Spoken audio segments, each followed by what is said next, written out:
We're counting down the 5 most shocking factory accidents ever captured on security cameras. From routine handling slips to full-scale industrial disasters, each incident exposes a critical engineering flaw and the simple checks that could have stopped catastrophe. Which hidden failure tops the list as the most preventable tragedy? Let's begin with number 5. August 3rd, 2020, Samut Prahan, Thailand. A steel coil, several tons of tightly wound metal, hangs from an overhead crane. The operator readies the lift and trusts the slings to hold steady.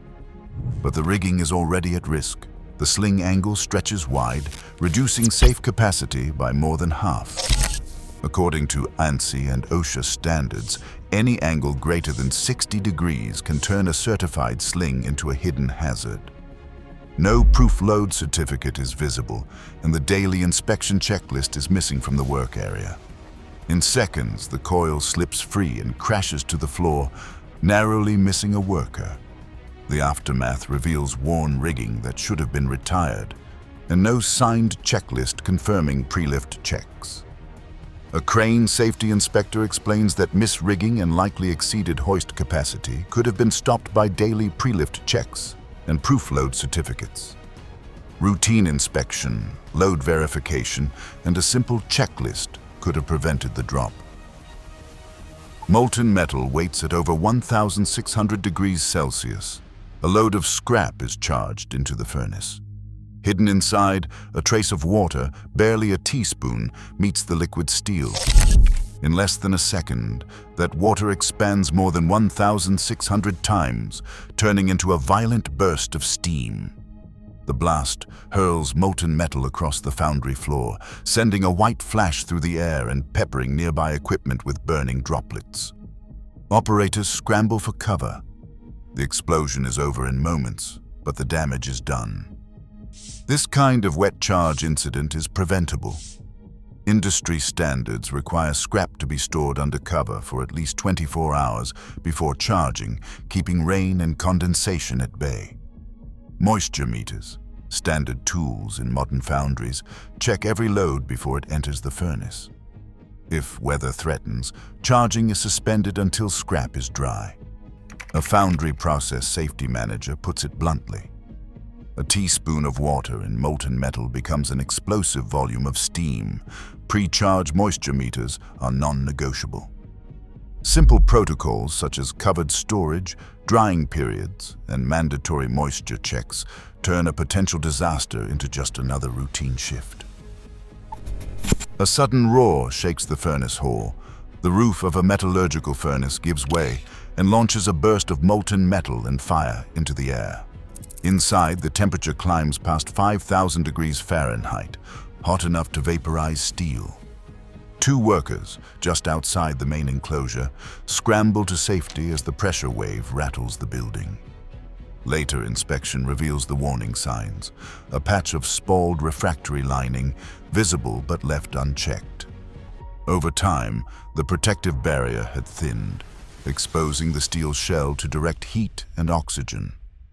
As the lining failed, oxygen seeped in, fueling a runaway reaction.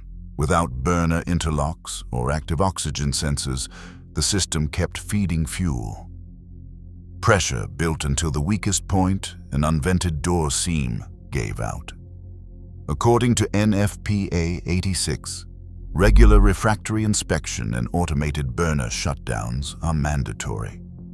Thermographic mapping could have spotted the hotspot days earlier. A furnace design engineer explains that refractory failure plus oxygen ingress produced a pressure pulse. Automated burner interlocks and relief paths are the fix. Scheduled inspections and interlocks turn a near disaster into a contained event. A container ship edges toward its berth, guided by tugs and mooring lines. But as the vessel swings closer, a sudden gust of wind catches the bow, pushing the ship off course. The fender system, meant to absorb the impact, buckles under the load, unable to dissipate the full kinetic energy. Within seconds, the hull scrapes the quay, and the vessel's mass transfers directly into the legs of a nearby gantry crane. The structure shudders, then collapses, bringing down thousands of tons of steel and machinery in a tangled heap. Port operations grind to a halt. The loss runs into the tens of millions, with a single collision triggering weeks of downtime and global supply chain delays. Industry standards like PNT's Fender Energy Guidelines set strict requirements for berth protection, accounting for vessel size, berthing velocity, and environmental factors. But in this case, the fendering was undersized for the ship's displacement and approach speed. Exclusion zones, meant to keep cranes clear during berthing, were not enforced, and no live telemetry alerted operators to rising mooring loads as the weather changed. A port operations engineer explains, insufficient fendering and no operational exclusion zone allowed the ship to reach the crane. Design redundancy and berth controls are required. Port authorities now mandate enhanced fender systems, real-time wind and current monitoring, and automated exclusion zones for crane placement. The lesson? Infrastructure must be designed for the worst-case scenario, not just the routine.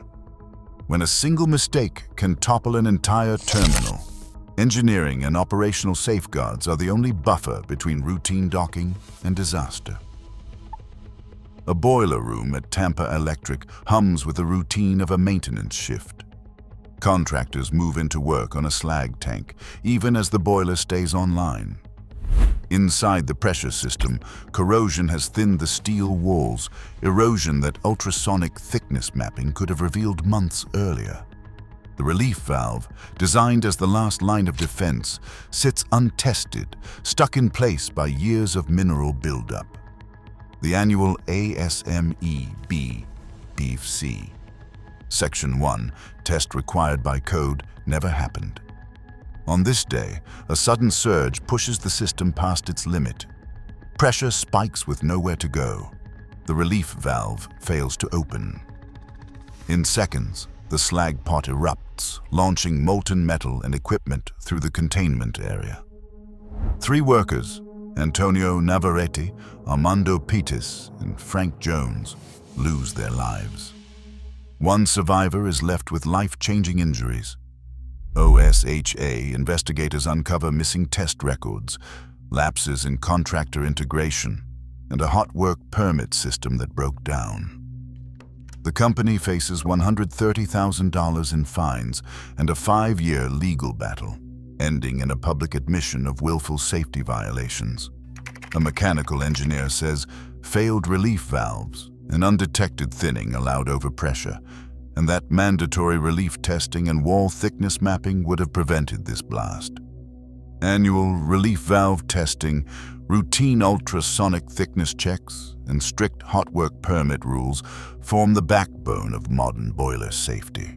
Without them, a single missed inspection can become a tragedy.